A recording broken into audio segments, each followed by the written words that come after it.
FDO Construction Méditerranée vous présente les aléas du direct.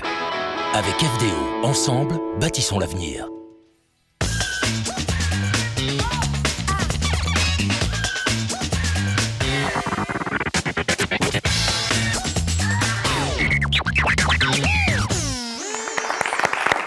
Bonjour, bonsoir et bienvenue sur TV Sud.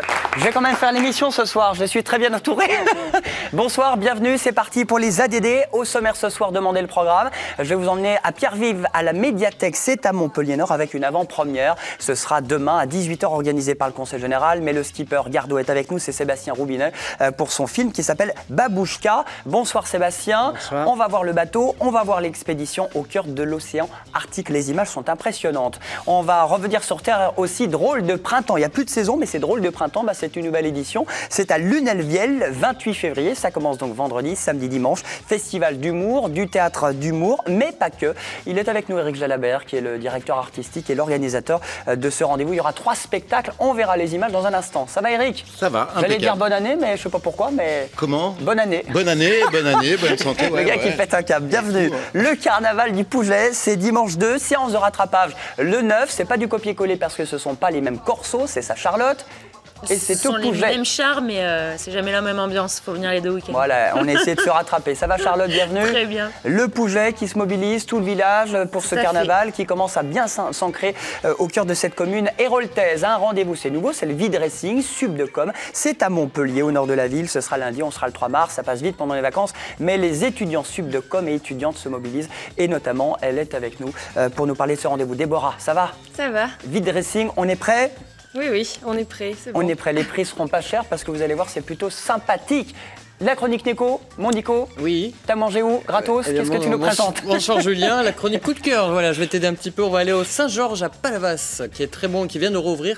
Et on ira au Latine Tapas, qui est à Jacou, qui vient d'ouvrir aussi. Eh bien, à tout à l'heure, Nico. Allez, retour cette fois à bord du voilier avec le skipper qui est avec nous pour cette avant-première. C'est une avant-première mondiale, finalement, demain, Sébastien? Oui, c'est la première avant-première, si on peut On peut dire. se la péter comme ça. Hein. Oui, voilà. Première avant-première, Sébastien Roubinet. Vous êtes gardois, votre bateau a été construit, je crois, à Ballaruc. À Ballaruc, oui, c'est ça. Vous habitez sur le plateau du Larzac. Vous êtes régional, finalement, Sébastien. Babouchka, c'est le nom de ce film qui est un documentaire. C'est le nom du film, c'est le nom du bateau aussi. Le film, c'est Babouchka dans l'enfer du pôle. Et donc, c'est l'expédition qu'on a fait cet été, donc départ d'Alaska. Et on voulait faire toute la traversée de l'océan Arctique, mais on a eu des problèmes météo qui nous ont bloqués au pôle Nord d'inaccessibilité, c'est-à-dire au milieu de l'océan Arctique. Alors, réalisé par Thierry Robert. Vous deux, vous étiez deux, hein, vous étiez en duo sur ce bateau. Alors, l'expédition, elle est sportive, elle est scientifique, elle n'a pas abouti jusqu'au bout parce que, pour l'instant, aucun voilier, c'est ça, n'a traversé l'Arctique en bateau? Non, pour l'instant, du moins, il y a des bateaux qui se sont bloqués dans la glace et qui ont dérivé, mais aucun bateau n'a navigué sur la glace comme nous. Et on est les premiers à faire ça. Pour l'instant, on n'a pas réussi à faire la traversée dans l'intégralité, mais on espère bien réussir la prochaine fois. Et en plus de l'exploit sportif, on travaillait pour des scientifiques à mesurer l'épaisseur de la banquise en continu et à envoyer des sondes pour mesurer la température et la salinité jusqu'à moins 300 mètres. Et tous les jours, des petits échantillons de glace et d'eau pour chercher les polluants dedans, les métaux lourds, entre autres. Alors, vous avez aidé les scientifiques, vous avez travaillé avec eux, vous avez préparé en amont cette expédition? Ça demande beaucoup de préparation, du moins, ça fait 6 ans que je suis sur ce projet. C'était l'an dernier, hein, d'ailleurs. Oui, c'était l'été dernier. On a fait une première expédition en 2011, on a passé 45 jours sur la banquise, mais on a dû revenir à cause d'un problème de batterie. Et là, cette année, on a eu des conditions météo très compliquées. Et surtout, la banquise a regelé beaucoup plus tôt en saison que la normale, c'est-à-dire le 28 août. Alors en temps normal, c'est entre le 10 et le 15 septembre. Et on s'est retrouvé avec le bateau bloqué au milieu de la glace, tout près du pôle Nord d'inaccessibilité. Alors, ce qui est incroyable, c'est que c'est un bateau qui navigue sur l'eau, logique, normal dans les eaux glacées, mais aussi sur la glace. Oui. Il a les deux fonctions, ce bateau. Oui, voilà. C'est le seul bateau qui navigue comme ça sur l'eau et sur la glace. Et ça, vous l'avez construit aussi pendant des mois à Ballaruc? Je l'ai conçu et construit. Donc c'est une grande préparation. Vous avez pu, entre guillemets, l'essayer en mer avant de partir vraiment pour la grande expédition? En mer, un petit peu, mais ici, voilà. Pas beaucoup. Après, ici, on n'a pas de glace de mer, donc on l'a essayé aussi sur la neige, sur l'Aubrac. On a navigué sur l'Aubrac et aux Angles, dans les Pyrénées. Et après ça, on a navigué pendant 10 jours sur place avant le départ de l'expédition, ce qui nous a permis aussi de faire des images qu'on ne peut pas faire en temps normal. Quand on est à deux, simplement, on ne peut pas faire toutes les images. Donc on a pu faire des images, une banque d'images avant le départ.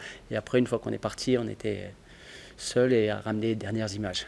Éric Jalabert, qu'est-ce que ça vous inspire, l'expédition de Sébastien Ça Roubinet? me laisse rêveur, je trouve que c'est fantastique de partir. J'en avais entendu parler, j'ai habité quelques années à Sète et j'avais entendu parler de ce projet, j'avais vu quelques images. Ouais, ça laisse rêveur, on part dans le grand froid, tout seul. Chapeau. Combien de degrés à bord du bateau ou du moins En fait, pendant l'été, il ne fait pas très froid. C'est-à-dire, en temps normal, c'est entre -5 et +5, mais le problème, c'est qu'on est tout le temps mouillé. C'est-à-dire nos vêtements sont tout le temps mouillés vu qu'on tombe à l'eau plusieurs fois par jour, dans l'eau qui est à -1 degré. Et donc on est tout le temps mouillé, donc en ressenti, on a vraiment froid. Sur la fin, on a eu du -20, et là par contre, toute l'humidité... Ça commence à piquer là, hein? Oui, mais on a moins froid en ressenti, parce que l'humidité sort des vêtements, et les vêtements redeviennent thermiquement efficaces. Tandis que quand ils sont mouillés, c'est très inefficace. Voilà. Vous l'avez construit avec des partenaires. Comment vous l'avez financé ce bateau? Il a coûté combien? Parce que c'est un sacré projet aussi. Même si c'est un projet scientifique, il fallait quand même des euros, des pépettes. Oui, alors en tout, j'ai eu des partenaires, beaucoup de partenaires techniques et quelques partenaires financiers, dont la plupart d'ailleurs des partenaires de la région. Je ne sais pas si je peux les Allez, on cite les sponsors, on y va ou pas? Les sponsors, Sébastien Roubinet, c'est à vous, c'est l'heure de la pub. Il y a DP Technologies donc, dans la région. Ils font des logiciels pour piloter des machines-outils. Il y a Conir, donc, qui fait tout ce qui est structure de façade, verre, aluminium. Et après, il y a Sud Frigo. Et il y a d'autres partenaires techniques comme Exis qui ont fait les couleurs du bateau. Et Clipper Voile qui m'a fait les voiles, qui nous a permis de propulser le bateau. Voilà, alors le but c'est vous avez travaillé avec les scientifiques, vous l'avez dit. Est-ce que vous avez donné tous ces résultats à ces spécialistes? Oui, bien sûr. Au retour, on a ramené tous les résultats. On n'a pas pu ramener le bateau, mais on a pu ramener quand même tout le... c'est déjà pas mal. Il est où ce bateau alors finalement? Le bateau, il est en Russie. D'accord. En fait, on s'est fait récupérer par un brise-glace, vu qu'on ne pouvait plus rentrer par nous-mêmes. Et le brise-glace nous a ramenés jusqu'en Russie. On n'a pas pu ramener le bateau. Voilà. Et tout ça, vous le racontez au travers de ce film documentaire qui sera projeté demain à Pierre-Vive, à Montpellier. C'est à 18h, que je dis pas de bêtises, à l'amphithéâtre. Et puis Thalassa, le 7 mars, sur France 3. Oui, c'est ça. Et vous allez repartir ou pas finalement? Parce que l'échec, vous étiez pratiquement au but, non, mais ça donne envie de dire, allez, on y retourne. Oui, là, je cherche des partenaires. Voilà, c'est parti. Sponsor? Voilà. Je cherche les partenaires. J'avais pour cette expédition me suivent, mais j'avais un budget vraiment limite. Et là, j'en cherche d'autres pour pouvoir repartir en 2016. Et entre-temps, je vais aller passer une année au Groenland. Eh bien, ça pourra intéresser les Mister Freeze, tout ça. Merci beaucoup. Petit sponsor, tiens, on l'a trouvé. Merci Sébastien Roubinet d'être venu sur ce plateau. À demain pour l'avant-première, parce que vous serez aussi là, peut-être, il y aura une discussion, une rencontre à l'issue de la projection. C'est le but aussi. Bien sûr, oui. Donc c'est le film qui dure 52 minutes et après, questions-réponses pendant le temps qu'il faut pour répondre à toutes les questions. Avant-première mondiale, Babouchka, du nom de ce voilier, avec le skipper qui est avec nous sur ce plateau. Merci beaucoup d'être venu sur le plateau, Sébastien. Merci. On enchaîne avec un festival, drôle de printemps, on disait réchauffement climatique ou pas, drôle de saison. On aurait pu l'appeler drôle d'hiver plutôt, parce que là, en ce moment... Mais non, mais on va plutôt vers le printemps, là, hein, quand même, hein, Julien. On ne sait plus trop, hein. Ouais, mais on amène le soleil, là. On l'a tiré derrière nous et... Du soleil à Lunel-Viel, ce week-end à la salle Roux. Ouais. Il a déjà commencé. Il a déjà commencé à chauffer. Vendredi, samedi, dimanche, drôle de printemps, Lunel-Viel, festival d'humour. C'est du théâtre d'humour, mais pas que, hein, Éric. C'est un festival qui s'est bien ancré. C'est quoi, la 6e édition maintenant? 6e édition. 6e édition qui prend sa place, où on essaie à la fois de présenter des spectacles exigeants mais accessibles et qui montrent un peu la diversité du spectacle vivant, comme le défend l'association Ladadif et Vivant Mag qui soutient et qui participe et qui organise ce festival pour le compte de la commune de Lunel-Viel. En quoi c'est un drôle de festival et un drôle de printemps? Alors, Drôle de printemps, c'est la saison, il fallait trouver un titre, ça fonctionne assez bien. Et là, c'est un drôle de printemps parce qu'il est un peu en avance à cause des élections, puisque l'idée, c'est aussi de montrer le spectacle vivant ailleurs que dans les cathédrales de la culture. Donc là, c'est une salle des fêtes, une salle polyvalente qui sert aussi de bureau de vote. Et le printemps, il fallait le faire avant les 23 donc mars. Voilà, on l'a fait un peu avant, ça c'est le. Ça aurait été compliqué sinon. Vous votez ou vous venez jouer? Ça va être tendu. Donc c'est bien de le faire ce week-end. Oui, mais après on a fait des spectacles un peu tendus sur les élections. Là, on a pris un peu de distance avec tout ça quand même. Hein. On prend avec légèreté. Bon, 3 spectacles, hein, Eric, dans des registres très variés. Mais déjà, ça commence avec 2 spectacles scolaires demain vendredi? Tout à fait. L'idée, c'est de défendre aussi le spectacle vivant pour les plus jeunes, pour les enfants des écoles de la communauté de communes du pays de Lunel qui participent au financement du festival, justement. Et comme on a réinstallé une salle avec l'aide du Conseil général, je cite mes sponsors aussi, enfin les sponsors du festival. C'est bien, vous êtes sur la même ligne, parce que c'est le Conseil général. Et du coup, qui nous prête du matériel, on installe une vraie salle de spectacle. C'était dommage de ne pas en faire profiter les enfants, tout simplement. Et depuis 3 ans maintenant, on propose 2 séances scolaires qui sont archi-combles. Avec 400 enfants, 460 enfants même, je crois. 2 séances de 230 enfants. C'est tip-top juste avant les vacances, c'est très bien. Impromptu avec eux, mais impromptu avec leurs parents et les plus grands le soir même. Voilà, c'est aussi ça la particularité, c'est que c'est un spectacle là vendredi qui est à la fois en scolaire, mais c'est du clown tout public. Donc c'est un spectacle tendre, c'est de la poésie, c'est drôle forcément. Hein. Et du coup, c'est le challenge que l'on a choisi, c'est de le proposer à la fois en scolaire et que les parents, les adultes puissent venir le soir en famille ou même tout seul, parce que vraiment c'est plein de poésie, c'est l'histoire d'une rencontre tout simplement. Sir John is back, eh bien ce sera le lendemain le samedi, c'est un one man? C'est un solo théâtral one man bruité. Comme on va peut-être le voir s'il y a des images. Oui, on les a les images. Bravo à Sophie Carloni qui fait bien son travail. Elle aura son salaire, on regarde. Octobre 1993. 6h35. Quelque part au bord d'un lac dans la campagne londonienne.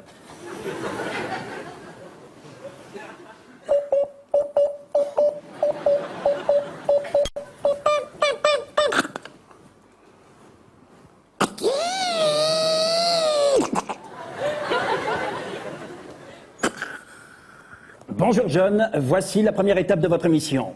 Mais avant toute chose, veuillez changer les piles de ce magnétophone, j'ai oublié de le faire. Non, reste...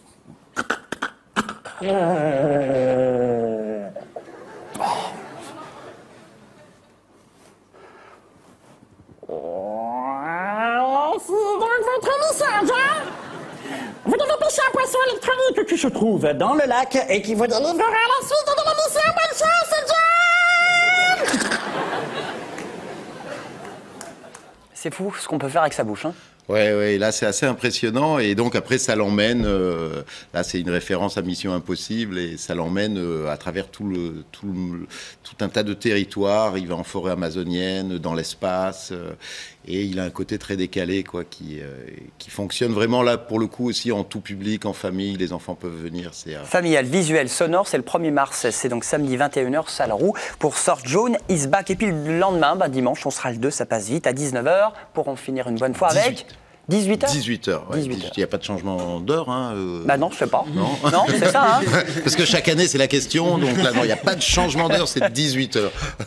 Pour en finir une bonne fois avec une bonne fois pour toutes avec la culture. Hein. Et donc, c'est des textes de Woody Allen. Donc là, on est dans un autre registre, davantage pour les adultes, mais à partir de 10-12 ans, ça fonctionne bien. Et c'est extrait d'un recueil de nouvelles de Woody Allen. Donc ça parle de tout l'univers de Woody Allen. Et à la salle Roux, c'est 8 € le 8 spectacle. 8 €, tarif unique 8 €. Tarif unique 8 € pour tout le monde. Donc on a essayé de faire en sorte que ce soit accessible. Mais en même temps, je pense que c'est important que les gens participent, que ce ne soit pas gratuit. Ça fait partie des choix qui ont été pris avec la municipalité. Voilà, que les gens sachent que la culture a un prix à l'heure des débats sur l'intermittence et tout ça, on ne va pas se lancer là-dedans. Les subventions, je vous rassure, mais voilà, c'est important, ça contribue à la richesse et à la diversité de la culture et du spectacle vivant. Drôle de printemps à Lunel, 6e édition, vendredi, samedi, dimanche, à la Salle Roux. Un tout petit mot rapidos en 10 secondes sur votre brochure. Oui, Lunel-Viel. J'ai dit Lunel. Ah, j'ai dit Lunel. Lunel-Viel. C'est juste à côté de Lunel, mais c'est Lunel-Viel. Alors, juste, effectivement, un petit mot, merci Julien, c'est l'association qui m'emploie et qui s'appelle l'ADADIF, l'association d'aide à la diffusion interrégionale du spectacle vivant. Un catalogue, un site, Vivant Mag, pour aider justement les communes à découvrir des spectacles et à compléter leur programmation tout au long de l'année. Merci beaucoup Eric d'être venu sur ce plateau. Vive Lunel-Viel, on les appelle comment les Lunel? Ah, j'ai pas révisé là. Les Lunel-Villois. Les Lunel-Villois, bien sûr. Évidemment, Lunel-Villois. Bien sûr. On enchaîne avec la chronique coup de cœur.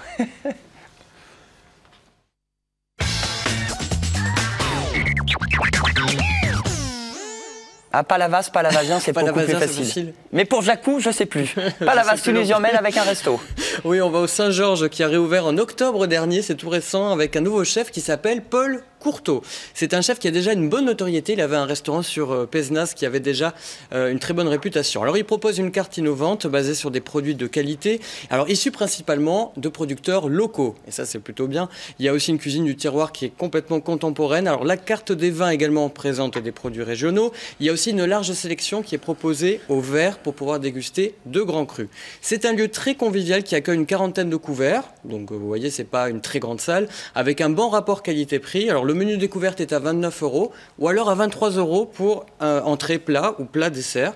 Alors les entrées, il y a un petit côté sympa, c'est plutôt comme les tapas, quoi. On partage en famille, avec les amis, comme ça, on déguste avec les doigts. C'est la phrase qui a été dite, on déguste avec les doigts, je trouve ça sympa. Ah bah, très bien. C'est finalement la traduction de tapas. Ouais. On déguste avec les doigts, exactement. Alors c'est au 4 boulevard Maréchal Foch à Palavas, c'est ouvert du mardi midi au dimanche midi. On salue les Palavasiens, on salue les habitants de Jacou. Voilà, parce que je ne sais pas le nom. On sait pas. Et là, c'est tout nouveau, ça s'appelle Latin Tapas. Alors pareil, le décor est très sympa. Ce sont des tapas revisités à la française, avec un plateau repas à partager à deux. Alors vous avez de la tapenade, des pièces de viande de magret ou de poulet. Tout ça, il fait maison, il prépare à la minute avec des produits frais. Ça va de 15 à 40 €. Alors comme ça, il y en a pour tous les budgets. C'est selon la grandeur, bien sûr, forcément, du plateau. Il y a aussi des pizzas, mais attention, les pizzas, elles sont vraiment originales. C'est pas une simple pizzeria. On a aussi travaillé les ingrédients dans les pizzerias. Il y a un bar à vin. Il y a aussi une soirée par mois. Ça s'appelle la soirée After Work avec des vins de pays, rosé, rouge, blanc, enfin tout ce que vous voulez. Toutes les couleurs, quoi. Toutes les couleurs, avec une cave à bière du monde. Voilà, vous pouvez déguster de nombreuses bières et c'est de 14 à 30 €. Il y a aussi, on les connaît bien, Los Niños de la Noche, qui est un groupe gypsy qui vient faire de la musique une fois par mois. Et qui va faire ses chroniques ici. Et qui vient faire ses chroniques ici, dans les aléas du direct. Le vendredi soir, ça c'est aussi tout nouveau, il y a chant et danse avec 2 artistes qui vous proposent de la salsa. Voilà, si vous voulez découvrir la salsa. Et c'est ouvert du mardi soir au dimanche soir, le midi entre 11h30, 14h30, le soir 18h30, 22h30. Du mardi soir au dimanche soir. Comme ça, on a tout dit. Vous avez compris les horaires, sinon il y a le replay. Voilà. Merci beaucoup, mon Nico. Charlotte, bonsoir. Bonsoir. Le Pouget, on les appelle les habitants du Les Pouget. Pougetois. Les Pougetois. Hey, bonsoir, Rémi. Comment ça va? On peut l'applaudir? Comment vas-tu? Tu peux te mettre là si tu veux. Tu vas bien? Je suis pas trop en avance. T'es légèrement en avance pour demain, mais bon. Mets-toi à côté de moi si tu veux. Un SMS pour dire qu'il fallait que je vienne là. À 18h. Il est? Bah 50, mais bien. Comment vas-tu? Ça va et vous? Bah ça va, on était sur le carnaval du Pouget. D'accord, moi je me casse.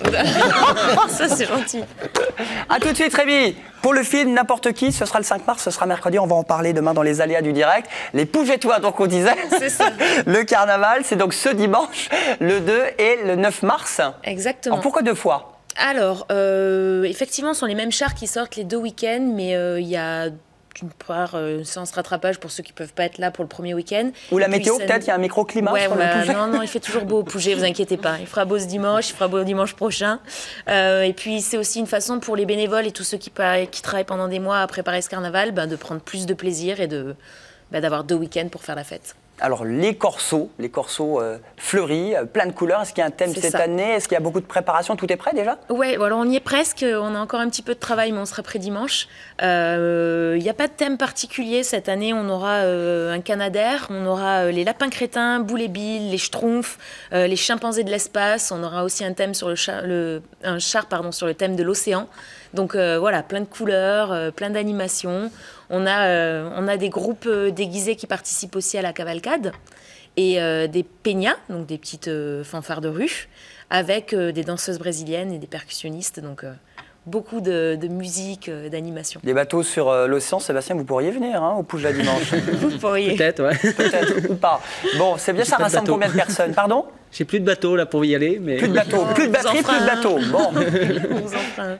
Combien de personnes finalement sur les 2 week-ends ou... En public, ouais. On espère péter l'audience. Il va y avoir beaucoup de monde ces 2 week-ends. C'est les 50 ans en plus, c'est la 50e édition du carnaval.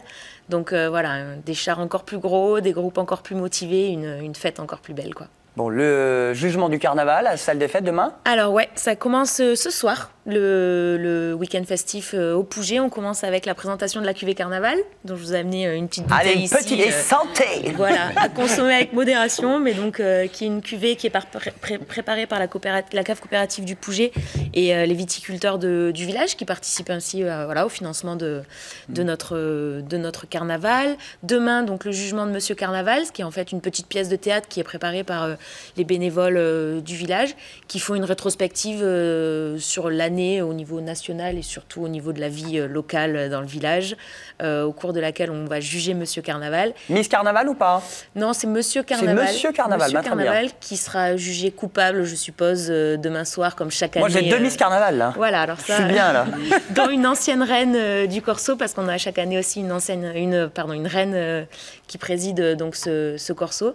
Cette année, c'est Chloé Descamps, qui est Miss Héros, qui sera donc la reine du carnaval. Et puis il y a le bal masqué samedi soir. Samedi soir, le bal masqué. C'est un vrai week-end de fête, vrai week-end festif pour nous. Voilà, c'est pas seulement dimanche, c'est le point d'orgue de l'événement. C'est à quelle heure dimanche? Dimanche à partir de 14h30. Le défilé commence à 14h30. Et séance de rattrapage, même heure, même endroit, l'autre dimanche. Exactement, dimanche 9 il mars, fera beau au à partir de 14h30. Il fait toujours beau au Pouget. Merci beaucoup Charlotte d'être venue sur le plateau pour ce carnaval. Il y en a un petit peu partout, Montpellier, Pézenas ou le Pouget. On termine les aléas du direct avec un vide dressing à Subdecom. C'est pas les vacances pour vous lundi prochain?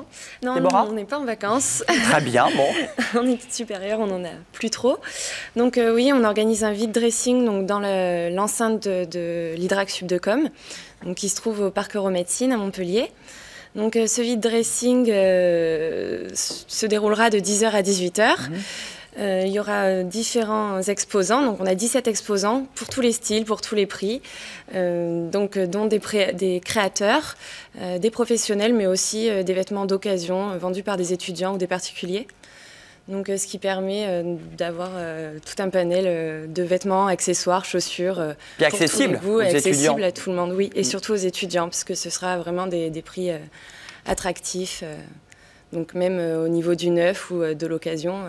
Alors que pour les nanas ou il y en a un petit peu pour nous là? Non, il y a aussi pour les hommes. Il y a un magasin qui vient exposer, qui propose essentiellement des vêtements marque pour hommes. Donc il y aura vraiment pour tout le monde. Il y a du neuf et de l'occasion Du neuf et de l'occasion, oui. Des magasins et des créateurs qui proposent du neuf et des particuliers et étudiants qui viennent vendre leurs vêtements d'occasion. Alors c'est quoi? C'est les chemises, c'est la lingerie fine? C'est tout. Des chemises, des robes, des chaussures, des jupes, des shorts. Éric Jalabert, un commentaire. Je vois que... La lingerie fine, c'est pas d'occasion, enfin Julien. Je sais pas, moi, c'est la crise en ce moment. Bon, il y en aura vraiment pour tout le monde. Ouais. Alors, il y aura des animations tout autour de ce vide dressing? Oui, on a la présence de 3 blogueuses qui vont conseiller les visiteurs en matière de mode. Il y aura un stand photo pour immortaliser le moment par un jeune photographe, étudiant passionné de photographie qui s'appelle David Horton. Et également un relooking offert par Arzu Kara, conseillère en style, par tirage au sort à un des visiteurs du vide dressing. Eh bien, rendez-vous, Subdecom, Hydrac, sur le campus nord de Montpellier. Toute la journée. Toute la journée. avec les étudiants qui sont donc pas en vacances. Voilà, on l'aura remarqué. Merci beaucoup d'être venus. On termine peut-être avec le concours de biérologie. C'était la demi-finale. On en parlera dans les aléas du direct. Ce sera demain, vendredi. On l'a déjà vu, Rémi Gaillard, n'importe qui, parce qu'il y a son avant-première mondiale. Ce sera mardi, avant-première mondiale, s'il vous plaît. Il n'en fait qu'une. Hein. Avant la sortie de son film, ce sera au Méga CGR de là près de Montpellier. Le temps de remercier tout le monde. Nico, Eric Jalabert, merci beaucoup à Lunel-Viel, je l'ai bien prononcé. On remercie Charlotte pour le Pouget. Avec son carnaval, ça va déchirer. Sébastien, bonne projection, bonne avant-première mondiale. Vous aussi, dans les eaux de l'Arctique, ce sera à Pierre-Vive et ce sera demain vendredi. Et les Dracs à lundi. C'est ça, merci. Ok, merci. À demain, bonne soirée.